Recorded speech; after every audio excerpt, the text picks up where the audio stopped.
దేశవ్యాప్తంగా చర్చ జరిగింది. మహిళలకు ఈసారి పార్లమెంట్లో పెద్ద ఎత్తున వాళ్ళకు అవకాశాలు దక్కనున్నాయి. 33% ఈసారి మహిళలు నిండిపోనున్నారు. ఈసారైనా అంటే దశాబ్దాల కల ఈసారి నెరవేరనుందనే చర్చ జరిగింది. మొత్తం ఒక వారం రోజులు దీనిపైనే దేశవ్యాప్తంగా పెద్ద ఎత్తున చర్చ. కానీ ఏం జరిగింది?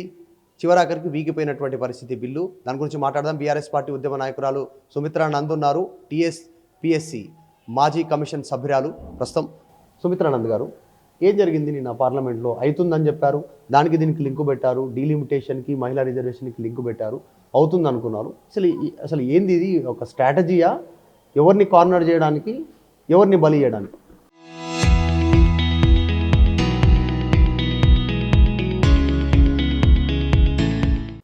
ఉద్యమ కాలంలో ఒక ఉద్యమ గీతం ఉండేది. అందరూ శాకాహారులే రాజిగా ఒరే రాజిగా, రొయ్యల ముల్లేడవాయ రాజిగా ఒరే రాజిగా అన్నట్టు మహిళా బిల్లుకు ప్రతిపక్ష కాంగ్రెసు, పాలకపక్ష బీజేపీ ఇద్దరూ సుముఖంగానే ఉన్నామని ప్రకటిస్తారు. 3 దశాబ్దాలుగా రాజకీయాన్ని పంచుకున్నారు వాళ్ళు. దేశాన్ని ఏలినటువంటి 2 జాతీయ పార్టీలు, అటు బీజేపీ ఇటు కాంగ్రెస్, 3 దశాబ్దాలు అధికారాన్ని పంచుకొని దేశాన్ని ఏలి మరి భారతీయ మహిళను అవమానిస్తూ ఉన్నారు. దేశ మహిళను అవమానిస్తూనే ఉన్నారు. మళ్ళొక్కసారి నిన్న మహిళకు ఘోర పరాభవం పార్లమెంట్ సాక్షిగా బీజేపీ ప్రభుత్వం చేసింది. ఇది స్పష్టమండి. ఎందుకు బీజేపీ ప్రభుత్వమే చేసింది? ఇప్పుడు ఈ బాధ్యత నాడు కాంగ్రెస్ చేసింది. అవును, కాంగ్రెస్ మోసగించింది. రాజ్యసభలో మాత్రమే బిల్లు పాస్ అయింది, మరి లోక్సభలో పాస్ అవ్వలేదు. నానబెడుతూ వచ్చిండ్రు, నానుస్తూ దాటవేస్తూ వచ్చిండ్రు. కారణాలు ఏవైనా సమగ్రంగా ఆ బిల్లు రూపొందించకుండా, ఓబీసీ కోటా తేల్చకుండా మహిళలకు ఆ రకంగా ఆ బిల్లు వీగుతూ వస్తున్నది. బిల్లు ప్రతులను జింపేసిన సందర్భం, బిల్లు ప్రతుల్ని తీసుకొని పోయిన సందర్భాన్ని గతంలో చూసినాం. మళ్ళీ బీజేపీ ఎన్నికలకు ముందు మహిళలకు తామేదో చేస్తామన్నట్టుగా, ఏదో చేస్తున్నామట్టుగా, 3 దశాబ్దాల కళ నెరవేరుస్తున్నామనే స్థాయిలో బిల్డప్ ఇచ్చింది. మహిళా బిల్లు పాస్ చేసింది, అన్ని రాజకీయ పార్టీలు అంగీకరించినాయి, బిల్లు పాస్ అయింది. అప్పటి నుంచే ఎందుకు అమలు చేయలేదు? నెంబర్ 1 మొదటి పాయింట్. ఎప్పుడైతే 3 ఏళ్ల క్రితం ఆ ఎన్నికలకు ముందు కేంద్రంలో అధికారం కైవసం చేసుకోవడానికి బీజేపీ ఈ బిల్లును వాడుకున్న సందర్భం నుంచి అప్పటి నుంచే ఎందుకు దీన్ని అమల్లోకి తీసుకొస్తే తెలంగాణలో జరిగిన ఎన్నికల్లో తప్పకుండా మహిళల ప్రాతినిధ్యం ఉంటుండే ఈ అసెంబ్లీలో, అప్పుడు చేయలేదు. తర్వాత ఈ దాదాపుగా 30 నెలలు గడిచిపోయింది. కులగణన కానీ జనగణన కానీ ఆ ప్రాసెస్ అంతా వేగవంతం చేయలేదు.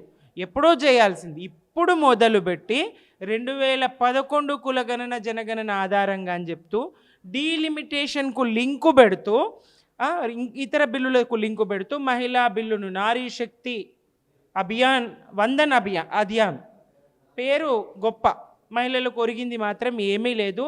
మళ్ళొక్కసారి భద్రంగా అటకెక్కించి మహిళా కోట అమలు విషయం బిల్లు పాస్ అయింది, ఇది వీళ్ళు అమలు చేయరు. బీజేపీ చెప్తా ఉంది ఏంటంటే డీలిమిటేషన్ తర్వాత నియోజకవర్గాల సంఖ్య పెరుగుతుంది, సో ఇంకా సంఖ్య పెరిగేటువంటి అవకాశం ఉంటుంది కదా, అట్లా అవకాశాలు ఎక్కువ ఉంటాయి అనేటువంటి బీజేపీ నాయకులు చెప్తా ఉన్నారు. మీరు ఎవరు సహకరించలేదు ప్రతిపక్షాలు ఉన్నటువంటి? ఇప్పుడు మీరంటే మీకు ప్రాతినిధ్యం లేకపోయి ఉండొచ్చు మిగతా పార్లమెంట్లో, మిగతా పార్టీలన్నీ కూడా రీజనల్ పార్టీస్, ఇప్పుడు తృణమూల్ కాంగ్రెస్ కానీ, ఏఐడిఎంకే కానీ, డిఎంకే కానీ, వీళ్ళు ఎవరు సహకరించలేదు అనేటువంటి ప్రతిపాదన చేస్తూ ఉన్నారు.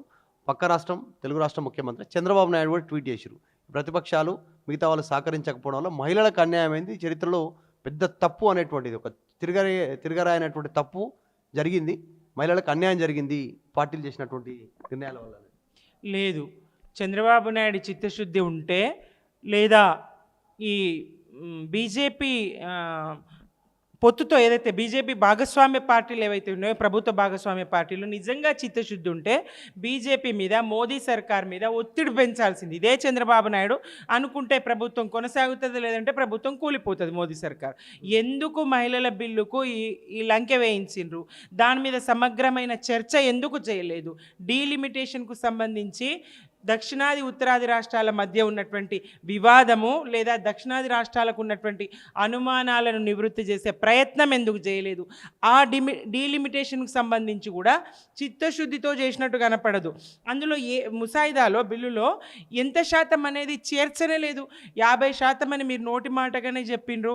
మరి 50% అని ప్రతుల్లో ఎక్కడ లేదు కదా అని కేసీ ఆయన వేణుగోపాల్ గారు ప్రకటించినప్పుడు ఇప్పుడు చేరుస్తాం కావాలంటే గంట సమయంలో అంటారు.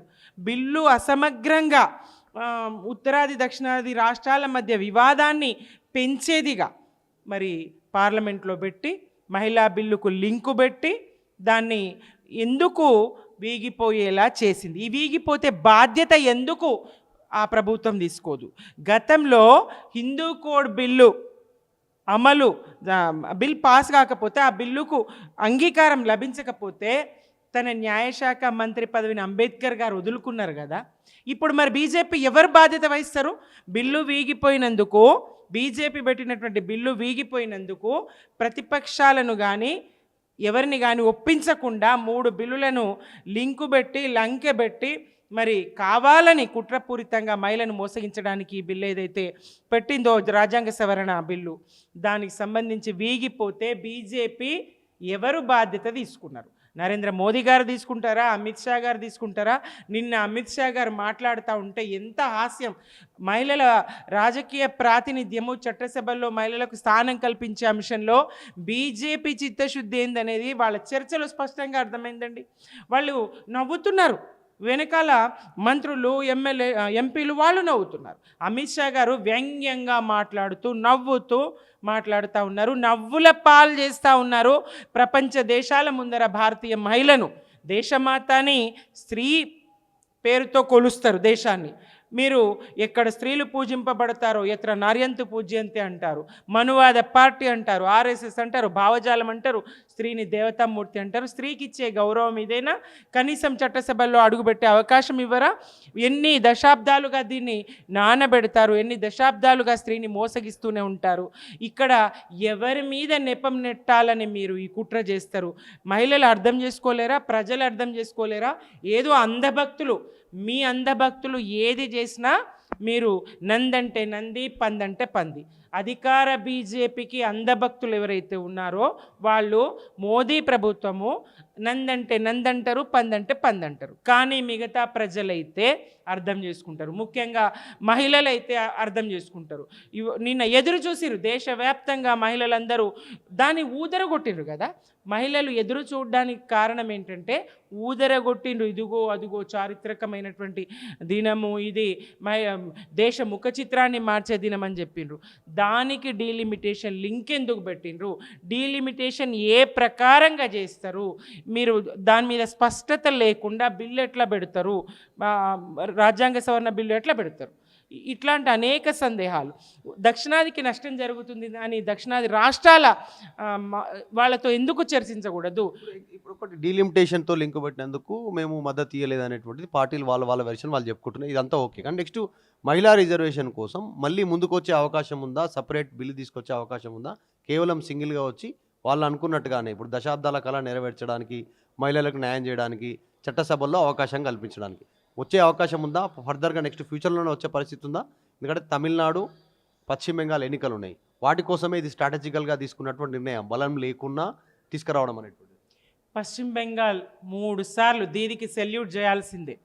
3 సార్లు మోదీ ప్రభుత్వం ఆమెను ఎంత ఇబ్బంది పెట్టాలని చూసినా, మీ 40 మంది ఎమ్మెల్యేలు నాతో టచ్లో ఉన్నారు దీది అని ఛాలెంజ్ మోదీ గారి స్వయంగా విసిరిన లెక్క చేయకుండా అత్యధికంగా బిల్లు, చట్టం లేకున్నా బిల్లు లేకున్నా మహిళలకు అత్యధికంగా అవకాశం ఇస్తూ దీది వాళ్ళ 3వ అధికారంలోకి వచ్చింది. 4వ కూడా అధికారంలోకి తాను వస్తారు, ఎందుకంటే ఆమె చిత్తశుద్ధితో పనిచేస్తూ ఉన్నారు.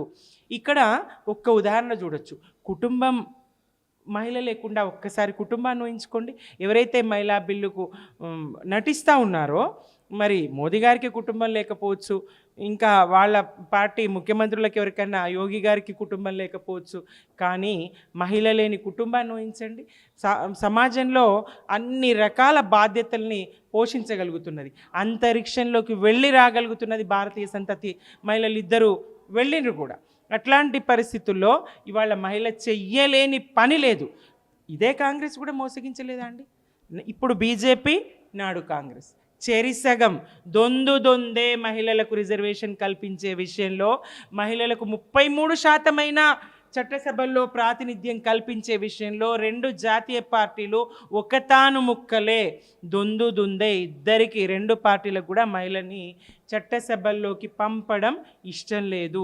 33% ఇప్పుడు 33%కి సంబంధించి ఏంటి కంక్లూజన్ ఏంటి? ఇప్పుడు వీగిపోయింది, వాళ్ళు మద్దతు ఇవ్వలేదు, మహిళా రిజర్వేషన్కి వ్యతిరేకంగా ఓటేసిరు అని చెప్పుకునే అవకాశం బీజేపీకి ఉంది. ఇప్పుడు లేదు, మీరు డీలిమిటేషన్ తోటి వచ్చింది కాబట్టి మేము వ్యతిరేకించినామని వీళ్ళు చెప్పుకునే అవకాశం ఉంది. అసలు మరి మహిళలకు సంబంధించిన విషయంలో ఫర్దర్ ఏంటి?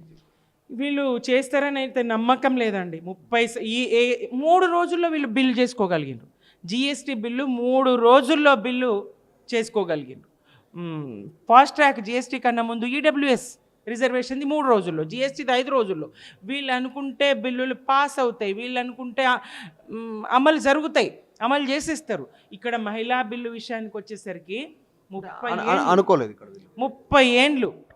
ఏండ్లుగా దీనికి మోక్షం లభించదు. మరో 30 ఏండ్లైనా ఈ పాలక పార్టీలు, ఈ కాంగ్రెస్ బీజేపీలు కేంద్రంలో అధికారంలో ఉన్నంతసేపు ఈ బిల్లులకు మోక్షం లభించదు.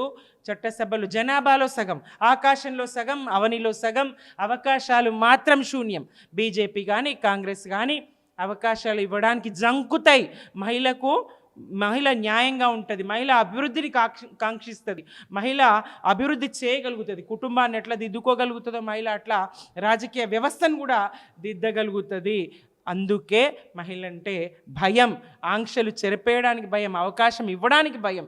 ఈ కారణంగానే రెండు జాతీయ పార్టీలు కాంగ్రెస్ బీజేపీ రెండు ఇక ముందు కూడా 34లో కూడా మహిళను చట్టసభల్లో పెట్టనిస్తారనేటువంటి నమ్మకం లేదు. ఒకటి, ఇప్పుడు 14% పార్లమెంట్లో మహిళలు ఉన్నారు, చిల్లర 14%. ఆ 14% కూడా పురుషోత్తములకే వస్తుంది. ఏదైతే 33% యథాతథంగా ఈ 543 పార్లమెంట్ స్థానాలకు కానీ ఉన్న అసెంబ్లీ స్థానాలకు కానీ ఇచ్చే యోచన, చిత్తశుద్ధి ఎందుకు లేదు? మీరు ఎన్నడూ మహిళా బిల్లు పాస్ చేసిండ్రు? ఆనాడున్న పరిస్థితులు, ఆనాడున్నటువంటి దానికి అనుగుణంగా ఎందుకు చేయరు? జనగణన, కులగణన, డీలిమిటేషన్కు ఎందుకు లింకు పెట్టిండ్రు? మీరు 2011 ప్రకారమే మహిళా రిజర్వేషన్ బిల్లు ఇవ్వండి, లేదా మీరు 30 నెలల క్రితం ఏదైతే బిల్ పాస్ చేసిండ్రో ఆనాటి పార్లమెంట్ స్థానాలు, ఆనాటి శాసన సభలు, ఆయా రాష్ట్రాల వాటి స్థానాల పరిమితికి లోబడే రిజర్వేషన్ ఇవ్వండి. ఎందుకు పెంచినదే ఇవ్వడం? మీ మగమహారాజుల కోటలకు బీటలు వారుతాయనా? మీ స్థానాలు పదిలంగా ఉంచుకోవాలన్నా? ఈ కుట్ర మహిళకు అర్థం కాదా?